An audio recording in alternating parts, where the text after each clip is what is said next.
Close elections are a tense business. At the Zionist Union election night HQ, some celebrated. Others seemed to think their party hadn't done well enough. Very close by in Tel Aviv, Likud supporters were going through something very similar, trying to will their leader over the finishing line. In fact, coalition bargaining starts here. The smaller parties can become kingmakers, extracting ministerial positions and favors for their followers in return for support. In a country where it's possible to live very well, economic pressures became the most potent issue in the campaign. Never mind the pursuit of the high life. Falling living standards for many Israelis took votes away from the Prime Minister.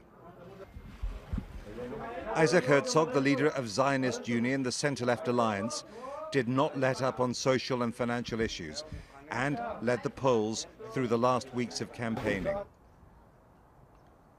One significant development came from Haifa in the north, about the closest Israel gets to a mixed city where its Jewish and Arab citizens can live in relative harmony.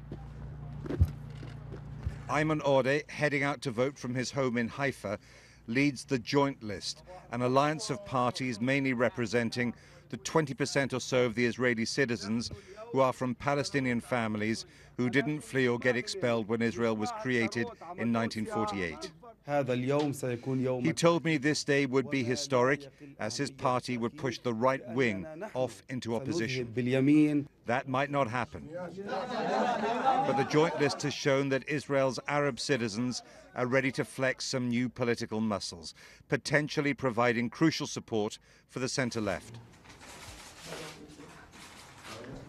Prime Minister Netanyahu looked as confident as ever when he voted, but he'd already warned his supporters that he might lose his job.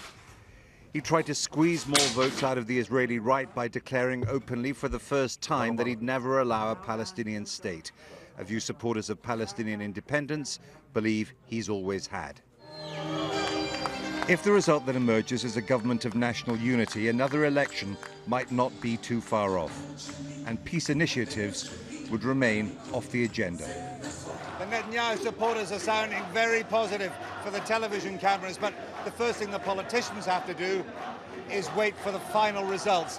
If they are anything like the exit polls, it won't be immediately clear who the president will call upon to form the next government.